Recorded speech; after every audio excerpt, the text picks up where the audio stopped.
Welcome to Wellness Interrupted. Where real wellness meets real life and sometimes real chaos. We're Katie and Ryan, married couple, fitness lovers, parents, and business partners who have been through it all. 80 pounds lost between us, had a baby, and more than a few awkward conversations. This podcast is your behind-the-scenes look into how we live out wellness as a couple. From workouts and nutrition to mindset, relationships, and how we show up for each other even when life gets messy. Each week, we're pulling back the curtain to talk about what's actually working for us, what isn't, and how we're constantly figuring it out together. So whether you're on your own health journey, navigating a relationship, or just trying to be 1% better every day, you're in the right place, so let's get into it. We're here. Podcast number officially one, I guess. We've been finally bullied into this. I know. It's something we've talked about probably for the better part of the last 10 years, honestly. And I never thought we'd actually do it. Just because there's so much going on. It was always if we have time, which we don't have time, but here we are. But this is the perfect outlet. This is why it's Wellness Interrupted, because Luke is napping right now. It's a perfect time. And we're in the bedroom trying to make this happen. Yeah, and I think it's a place for us to be able to just have like a moment to sit and connect and be able to share and talk about things that we kind of don't have time to all the time because life is really busy. All right, so to kick things off, I think we have to get into a juicy one, like a really deep one. Yeah.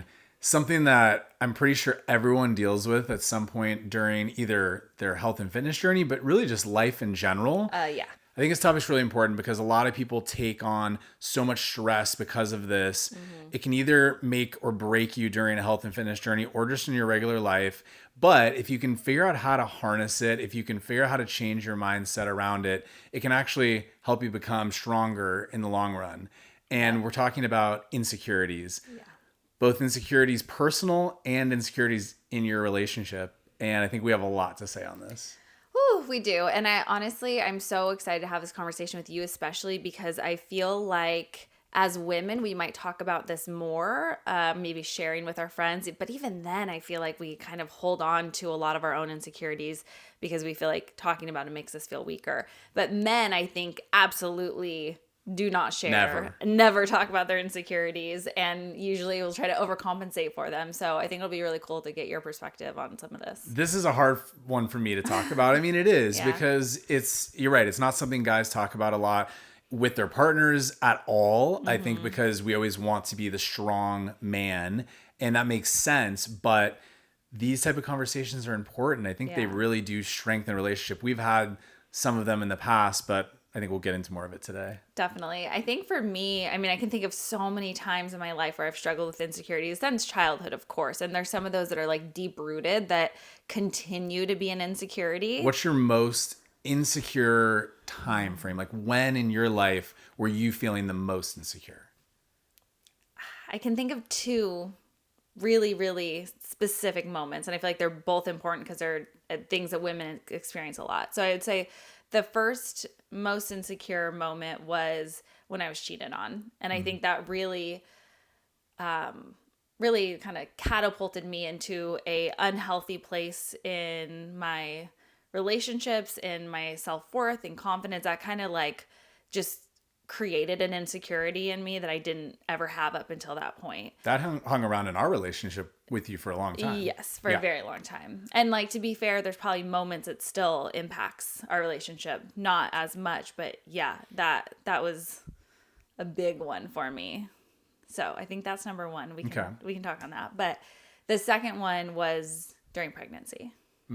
What was it about the pregnancy that made you, was it your body changing? Was it mental insecurities about how it was going to go once Luke was here? What really was the big thing there? I don't think it's one that people expect because I actually feel I was the most confident in my body and my strength and felt like I had this superpower of like sexy, confident, all this pregnant, which is weird. I get that. Like that's not how most women probably feel.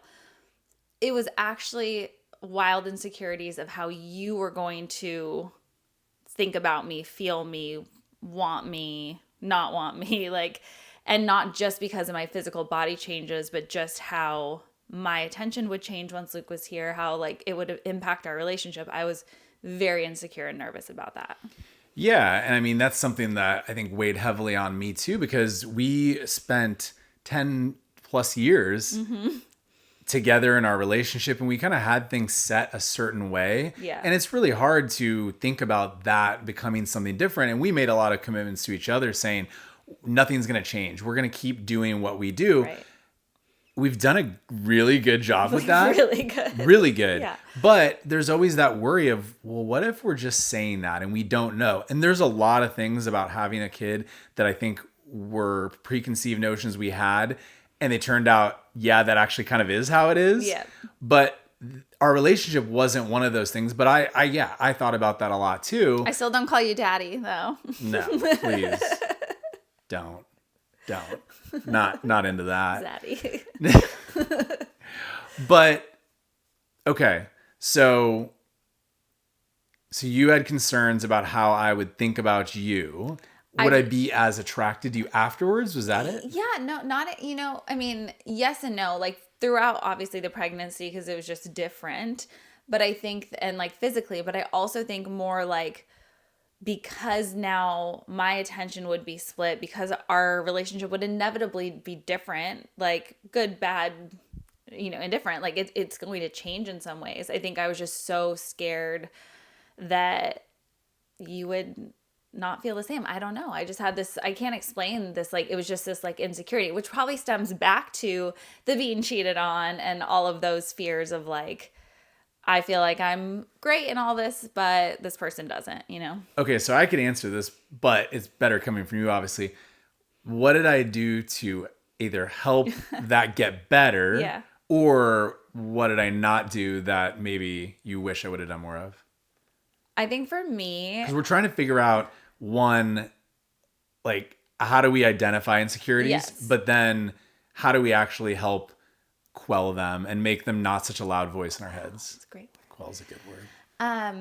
Yeah. So I think that this is the thing. I think for most women, if we're honest with ourselves, we can get to the root and can understand what the true insecurity is. I think sometimes we try to ignore it and we just push past it. But I think it is important to like actually identify it, whatever it is in any part of your life. Because for me, I know we had some conversations about this, which were kind of uncomfortable. Mm-hmm. And usually after I was like having a meltdown of some sort.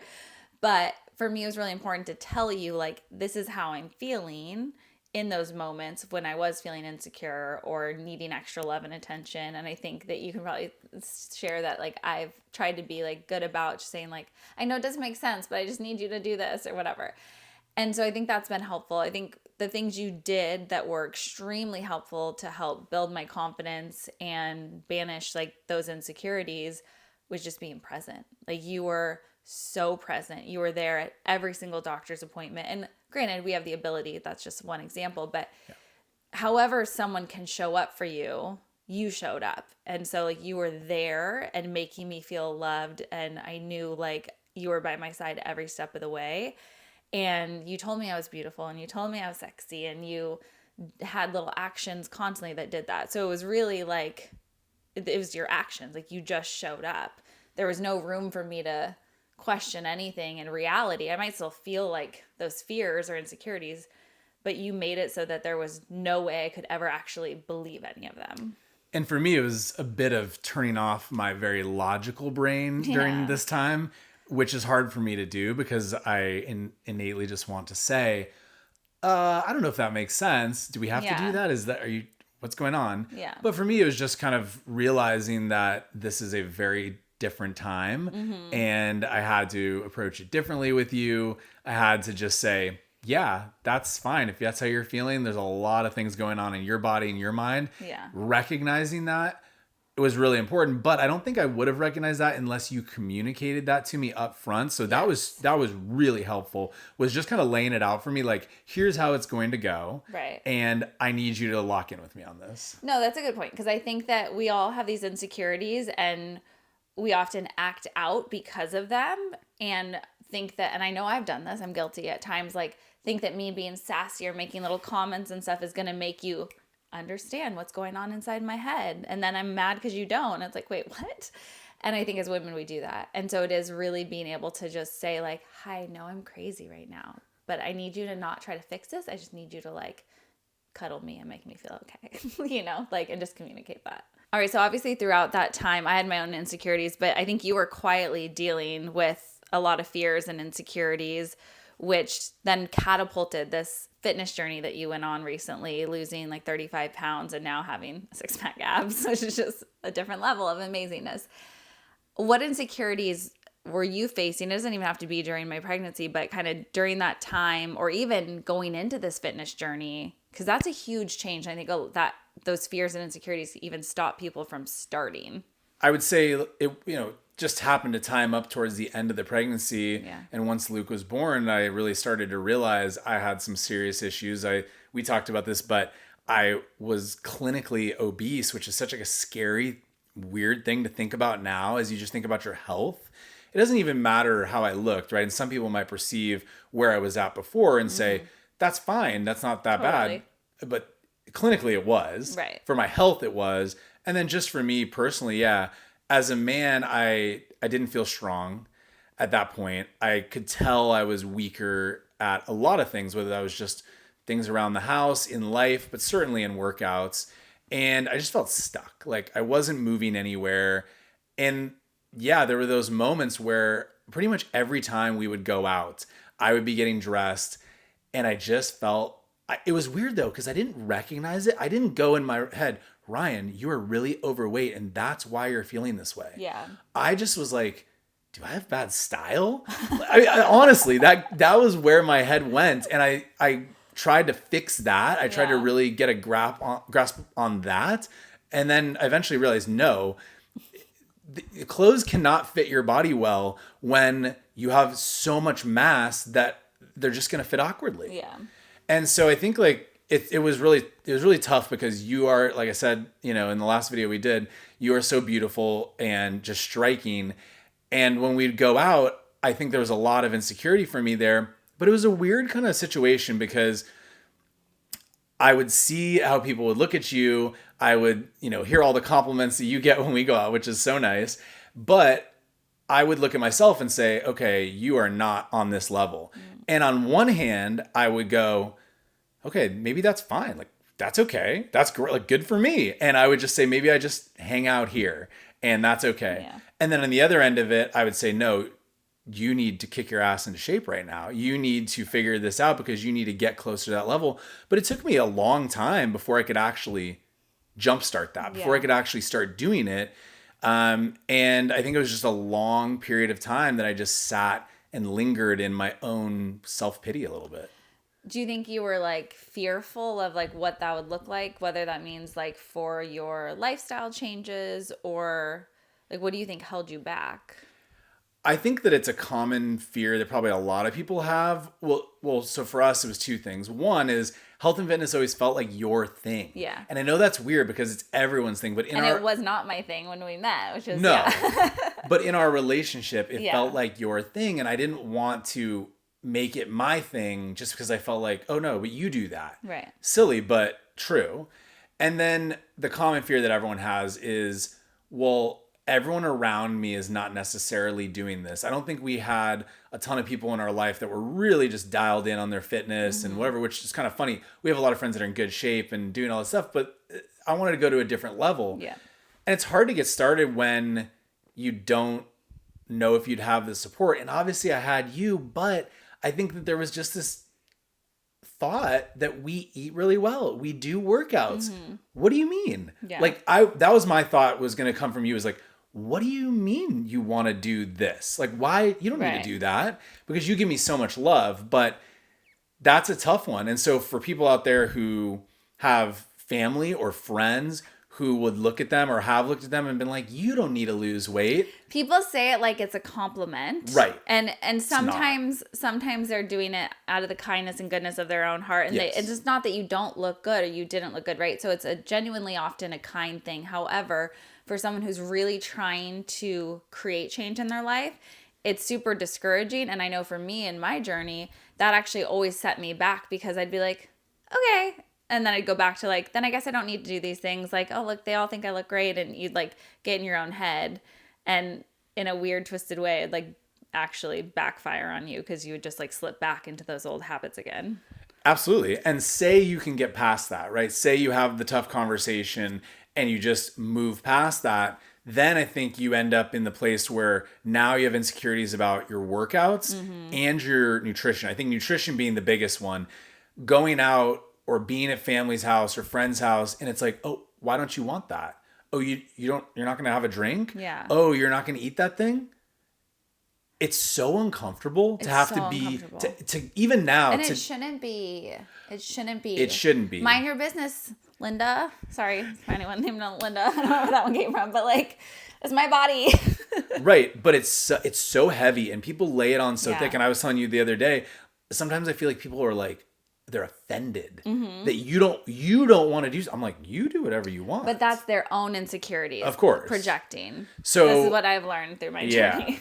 Yeah. So that was a tough one too, because anytime I feel like I was getting started, then I would just be put in positions like that to feel bad about what I was doing. And then I didn't feel like I was part of what was going on. Yeah. You felt isolated outside of it.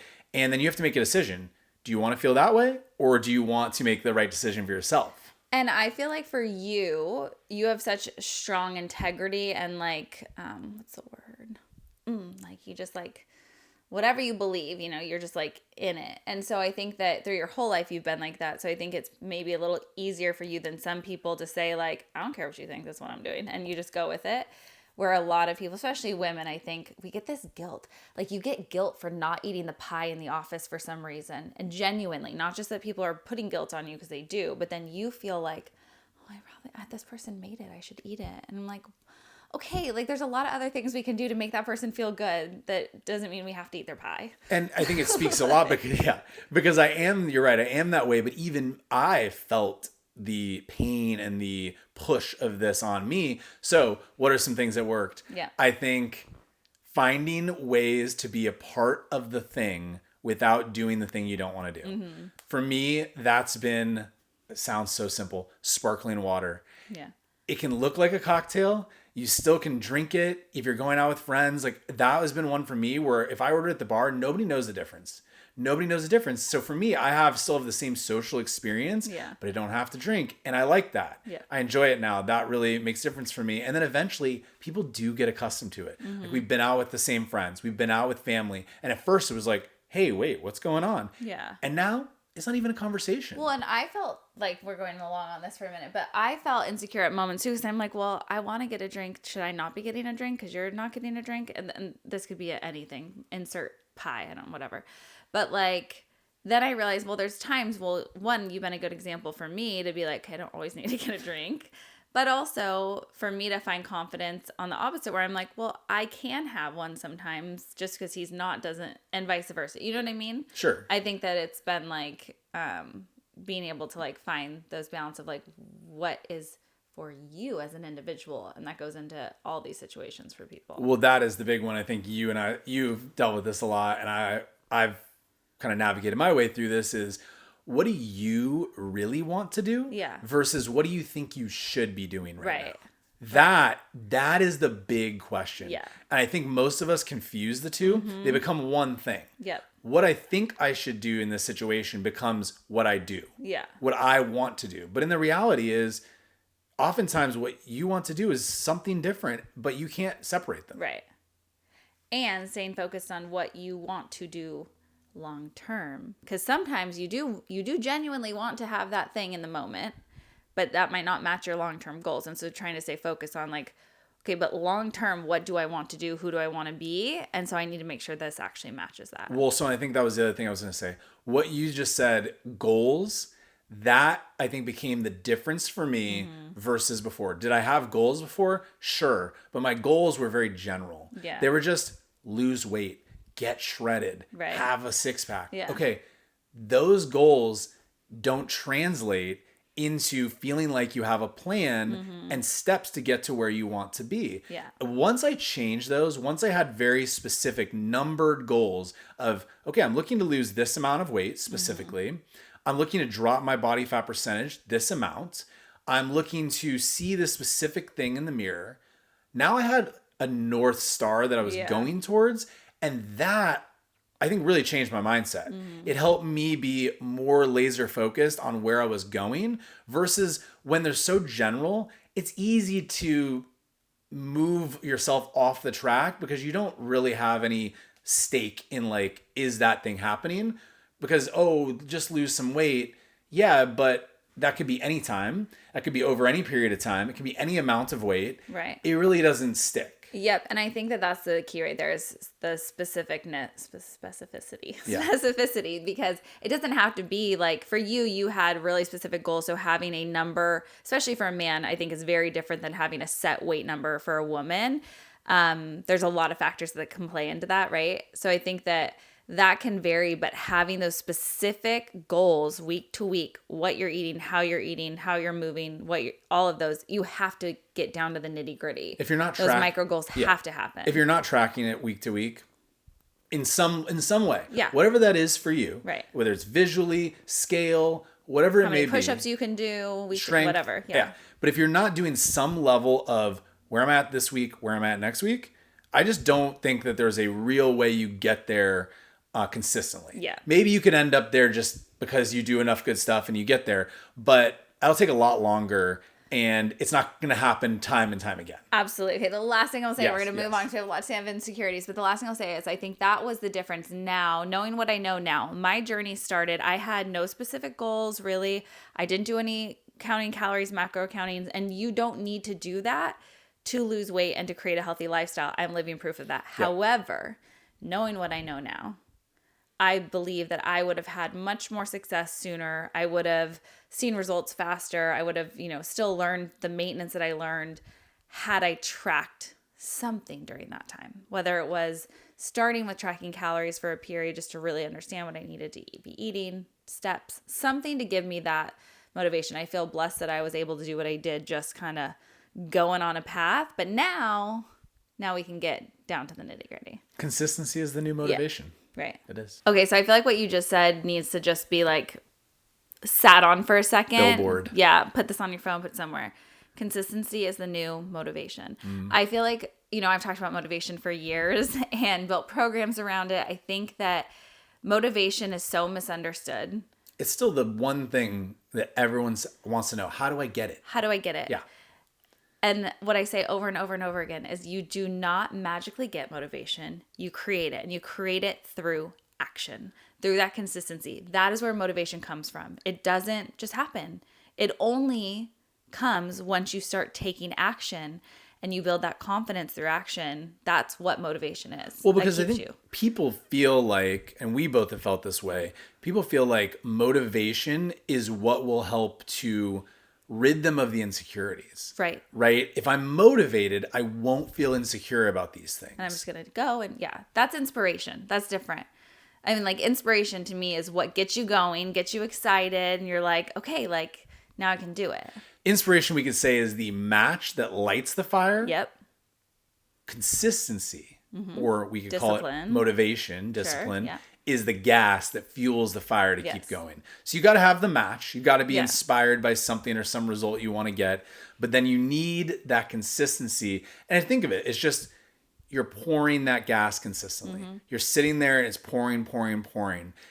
It's not something that we've previously thought of motivation as. Motivation is something that comes and goes. Yeah. We need a consistent stream of fuel to be able to burn and get us where we want to go. Right. And I think, though, what you just said, motivation, I think what we think of motivation comes and goes. Motivation is there when you are consistent. It is just what continues to build that action and that loop. So you do the thing, you get excited and proud of yourself. That's like that reward. Dopamine. We need it as humans. And you go, that is motivation, right? So I think the biggest thing, a lot of people don't think about this. We were just talking about this the other day, but really looking at your health and fitness at a baseline, looking at it as like hygiene. It's like your normal, it's like brushing your teeth. We take care of our teeth.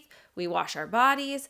We wash our cars. Yeah, we wash our cars constantly. We put gas in our cars. We do all these things to take care of everything else. And we expect our bodies just to magically be fine for years without feeding them well and moving them consistently. I'm pretty sure we've all seen a car that doesn't look like it's ever been washed. And it's rusting. It's decrepit. The roof side is of the road, junkyard. Yeah. Tires are all flat and whatever. Our bodies are the exact same way. Yep. Yet, it seems really tough. It's easy to look at that car and say, needs a car wash, let's go do it. But it's tough to look at our body and say the same thing, which is Right. kind of crazy Yeah. when you think about it, because the car is replaceable. Right. Body is not. Woo. Yeah, that's true. We get one. It's a hard truth. It's resilient. It does a lot for us without us giving back to it a lot. But man, like when you start doing that, that is where the difference happens. So how do you get past those insecurities? How do you just start taking action? How do you change that into action? Well, it's something you've talked about for years, and I saw you do it, and I think it inspired me to set in motion for myself in a lot of ways, but it's routine. Yeah. It's gotta be the routine, and you need 2 routines at a minimum: nutrition routine and a fitness routine. Yeah. If you can get a wellness routine on top of it, Golden. I love that for everyone. Absolutely. Because I think for me, like layering on some additional things, whether it's around sleep, skincare, things like that has been fantastic. But let's just start with those 2. You need a nutrition routine you can follow. Whether that's a meal plan, I think is probably the easiest way for 99% of people to start. Yeah. Tell me exactly what to eat, when to eat it. That is the best jump off point, because where I think everyone gets lost in the sauce on nutrition is we try to figure, this is for fitness too, we try to figure it out in the moment. The day of we want to eat healthy, we're going, what meal am I going to make for breakfast? What meal am I going to make for lunch? And by the time you start figuring it like 2 meals or a snack out, you're done. Well, and talk about feeling insecure. I remember first starting my journey and just being so overwhelmed because the amount of information out there that is all like contradicting each other and confusing and misleading is so wild. So you're like, how am I supposed to know? Like, how am I supposed to know what to do? And that for me is where I went to, I'm going to just go to the grocery store and eat the things that are the closest to how God made them on the earth. Like, that's where the best starting point can be, because it's just so overwhelming otherwise. Well, but think about what we're really talking about here. You start with an insecurity in your body, and now you get into the process of trying to be healthy, and now you have this insecurity of, am I stupid? Right. Yes. Exactly. Am I? That's how you feel. Am I just a complete idiot? Right. I can't figure this out. How do I not know this? Yeah. And that's That's a whole other conversation about how we've been conditioned. Another episode. Yeah, okay. But I think those 2 insecurities together are absolutely destructive. Yeah. They can just totally take you out of the game, because now you're going, I can't even figure this out. So that's like, I think both of our biggest suggestion on nutrition would be, don't try to figure it out yourself. Yeah. You're going to set yourself up for a really tough road. Find a meal plan, something simple. These are not complicated meal plans. Find something simple you can follow with actual foods and meals you enjoy. That's the best thing about me. Like, I posted a video on Instagram today that says, I drank this for 52 weeks and lost 35 pounds. And it's one of my smoothies. And our 2-year-old can tell you exactly what what Ryan's morning smoothie is versus his evening smoothie, because Morning's got blues, evening's got peanut butter and chocolate. But I think that the consistency of the simple things that you really love. I love my 2 smoothies. I will not replace them. They make me feel good in the day. That's how food should be, but it's simple. So get a plan. But then fitness is the exact same way. How many people go to the gym and just, I hear it all the time, you hear it all the time, just walk around and like, yeah, maybe I'll try this machine, or, well, what's this one over here? You have no idea what to do, and you just feel embarrassed. Let me say something. I am a certified personal trainer. I've been doing this for 12 years. I've done all home workouts mostly, but I've worked in gyms. I've trained in gyms. I've trained on machine. I've done all that. And we just started going back to the gym for you to have more and to have the daycare, whatever. Anyway, the point is, I walk around that gym floor sometimes and I'm like, okay, a girl just wants to use some dumbbells, but there's so much stuff there and I know how to use all of it, but it's still overwhelming looking at it. Like, thinking about someone trying to be like, oh, I'm going to try to work legs. Like, what the heck? Where would I even start? How do I know what I'm doing? It's crazy. Fitness is the trifecta of insecurities. Yeah. Insecure about your body, feeling stupid because you don't know what to do. Third, embarrassed about everyone around you looking at Thinking you going, that they're looking at you. What? This person has no clue what they're doing. But, they're also insecure and confused and embarrassed too. So no one's actually thinking about you probably. No, but nobody is. But it sure in their own head. But it feels sure like feels it. like It sure feels like so it. then you have the trifecta, and why wouldn't you give up, right? Yeah. So again, it's the same thing. It's very simple. A plan Or I think the best place to start is at home. What was I going to say? This is why I did it at home for a lot of reasons. Eliminate the embarrassing. You save some money. You save the embarrassment. You can have an online community to support you with like a Team LSF or something. But like, to me, that is what I needed. I didn't want to go be vulnerable in that way when I was already my most insecure. And I'm at the gym now, obviously, because I need more weight purely. But all 35 pounds that I lost up until very, very recently was all in our gym, all in our garage. At home, that was it. And I think it's the best way to do it because it's on your terms. Mm-hmm. It's easy to have your plan with you and just do what you need to do and not worry about is somebody else on this machine or whatever you might find at the gym. And it just sets you up for success because it's comfortable. And I think we need to feel comfortable in our fitness. Absolutely. So when I started working out at our house more consistently, I was pretty nervous at that time because I think I felt like I didn't know what you would think about it. Yeah. You know, would you think I was just kind of jumping on something for now and it wasn't going to stick? And as like a professional, is that a place where you go, what is he doing? Yeah. I didn't want that. But also I didn't want to be doing things wrong because I wasn't as experienced as you. And so I think I had to weed into that conversation with you pretty lightly. And sometimes I wish I didn't have to, but I didn't do a good job. We have a great communication relationship. We do. I didn't do a good job of communicating at the time what I was trying to do. I think I just started going. And then partway through, I feel like you were kind of looking at me going, oh, wait, are you doing something? Well, when you started like weighing your food and stuff, I was like, okay, we're on a different track here. What is happening? But I needed to go to that extreme. And that was an uncomfortable point for me because I'm asking you, where's that food scale that we don't really use that much? Can I use it? And I don't know. I felt weird about doing that. Did I make you feel weird?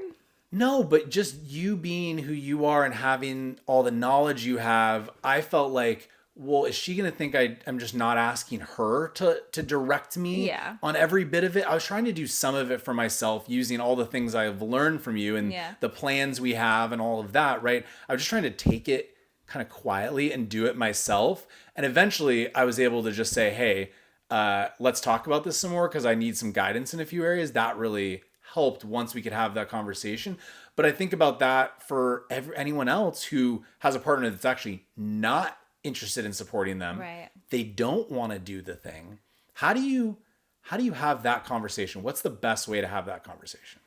I've always said, I mean, for me, I think that one of the most important things, like when we first met and I was just kind of starting on this journey, I think it was really about, for me at least, communicating to you like why I was doing what I was doing and why it was important to me.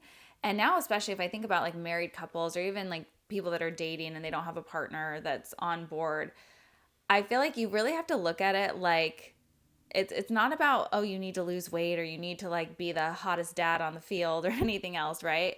It really comes down to, I want a healthy partnership with you. I want to live until we're 90 years old. I want you to outlive me. I want, I want to be able to move and run and enjoy our life. And this is about more than just eating a certain way or looking a certain way. And I feel like being really honest and upfront about that why, like that why, not the nagging, not like, oh, you need to get off your butt. You need to like work out. Like, why aren't you doing this or that? We talked about this a little bit before, but it's really like communicating from the heart, I think, is the best way to do it. But it can be really hard because I know in general, not all people have like really open communication with their partners. So I know that can be challenging. Well, I think there's two parts to this problem, if you will. Part one is, how do you tell someone that you want to do this? And I think that piece for me is similar. It's just explaining why you're doing this because I think we hear it all the time. Oh, my partner just likes to eat really unhealthy things. They just like to eat all this stuff and drink all the time and they don't get it. Right. And it's like, that's okay. They don't have to understand it for themselves. Right. They just need to hear it from your heart saying, this is important. And support. This is important to me. And all I'm looking for from you is just a good job. Yeah. And don't make the comments about like why I'm not doing this or I'm not fun anymore, this or that, right? You need that real support. But you have to go into that conversation with conviction. Yeah. You have to go in just for you, not for them, just for you to say, this is what I want to do. I need your support. I'm just asking for you to be there for me. Yeah. That's it. I don't need you to eat this way or work out this way right now. That's just for me. I think speaking from my own experience, I feel like there's also insecurities around like people being even comfortable saying that to someone because their own fear of like failure that they're not going to stick to it. They're not going to make it. Yeah. So it's like kind of embarrassing. So I think some people just don't because they're like, okay, I'm going to just keep my head down and try to just do it and see where I get before I have that, if I even have that conversation. That was kind of what happened with me a little bit. Yeah. But I think also you can set expectations as, I don't know where this is going to go. Yeah. I'm just trying this. Yeah. I'm just trying. I think that's a good place to start. Yeah. And then the second part of it is if you want to get them on board. Right. Okay. So you want to get them on board, and this is a hard conversation. I think most people probably have really pure intentions with this. I want to get them on board because I'm concerned about their health. Yeah. Legitimately. Right.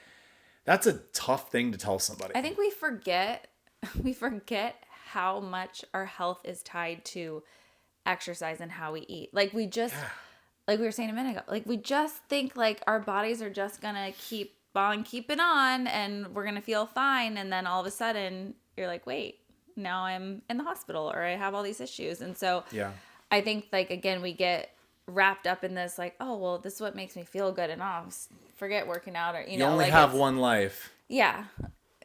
Well, yeah, like really one way or another, but it is so important. And I think finding ways, especially if you're trying to get someone else on board, finding ways to make it easy and as comfortable as it possibly can be for them to start, and just to get in those small habits a little bit at a time can build. And I think that's exactly it. But it's also, don't try to trick them. No. Don't try to make it where it's like, let's just do this small thing and like maybe you'll like it. No, they're going to see right through that, and then they're going to start to tell their own story of why you're doing this.